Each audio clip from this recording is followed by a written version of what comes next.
আসসালামু আলাইকুম। ডিজিটাল টেকআপের আরও একটি নতুন ভিডিওতে সবাইকে স্বাগতম। আজকে আমি দেখাবো আপনার ওয়ার্ডপ্রেস ওয়েবসাইটের সিকিউরিটি পারপাসের জন্য ওয়েবসাইট লগইন ইউআরএল কীভাবে হাইড করবেন। ওয়েবসাইট সিকিউর করার জন্য এটা একটু ভালো একটি পন্থা, কারণ আপনি যদি আপনার ইউআরএল অর্থাৎ লগইন ইউআরএল যদি আপনি হাইড করে রাখেন, সেক্ষেত্রে একজন হ্যাকারের কাছ থেকে আপনার ওয়েবসাইটটা আরও বেশি সিকিউর হবে। তো এই কাজটা আমরা কিভাবে করব চলুন দেখি। সর্বপ্রথম আপনি আপনার ওয়ার্ডপ্রেস ওয়েবসাইটে চলে আসবেন, যেখানে আপনি লগইন করে ড্যাশবোর্ডে চলে আসবেন। দেন চলে যাব আমরা প্লাগইনে, ইনস্টল প্লাগইন অথবা অ্যাড নিউ। আমি ইনস্টল প্লাগইনে যাচ্ছি। আপনি এখান থেকেও যেতে পারেন, অ্যাড নিউ যেতে পারেন। এরপরে আমি চলে যাব অ্যাড নিউ আসার পর আমরা এখানে সার্চ করব আই থিম সিকিউরিটি। সার্চ করার পর এই যে আইকনটা দেখছেন আই থিম সিকিউরিটি, প্রায় 1 মিলিয়ন প্লাস অ্যাক্টিভ ইনস্টলেশন হয়েছে। আমরা এটাতে ইনস্টল করে নেব।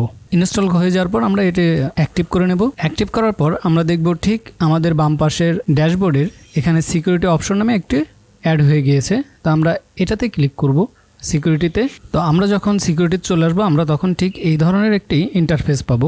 Log in security, log out, utility, site check, এবং আমরা আমার সাইটটিকে 2 ফ্যাক্টর অথেন্টিকেশন সেট করতে পারবো। তো অবশ্যই আপনি এই ইন্টারফেস তখনই পাবেন যখন আপনার আইটেম সিকিউরিটি ইনস্টল করার পর আপনি সেট আপ করে নেবেন। তো তখন আমরা চলে যাব অ্যাডভান্সে যাওয়ার পর আমরা যাব হাইড ব্যাকএন্ড।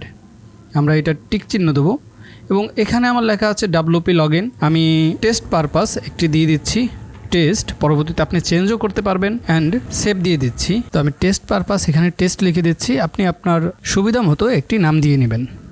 তা আমি যদি এখন সেভ দিয়ে দিই, সেভ, এবং আমি যদি এখন WP লগইন দিয়ে এন্টার করি, আমাকে এখানে লেখা দেখাবে পেজ নট ফাউন্ড, কারণ সে লগইন এরিয়াটা খুঁজে পাচ্ছে না। কিন্তু আমি যদি আপনার ওয়েবসাইট ইউআরএল স্ল্যাশ এরপরে যদি আমি টেস্ট লিখে দিই, টেস্ট লিখে দিলে আমার অটোমেটিকলি সেই লগইন পেজটা নিয়ে চলে আসবে যেখান থেকে আপনি লগইন করবেন। এবং আমি যখন আমার ওয়েবসাইট ইউআরএল এবং স্ল্যাশ দিয়ে সেটা আমি টেস্ট লিখলাম, অর্থাৎ আপনি যে নাম দিয়ে সেটা আমি ওই লগইন ইউআরএলটা হাইড করেছি, তখন আমার ইন্টারফেসটা চলে এসেছে। তো এইভাবে করলে আপনার ওয়েবসাইটটা অনেকটাই সিকিউর থাকবে। আশা করি এই বিষয়টি বুঝতে পেরেছেন। আজ এই পর্যন্ত। চ্যানেলে নতুন হয়ে থাকলে অবশ্যই সাবস্ক্রাইব করবেন পরবর্তী ভিডিও পেতে। সবাই ভালো থাকবেন। সবাইকে আরও একবার ধন্যবাদ।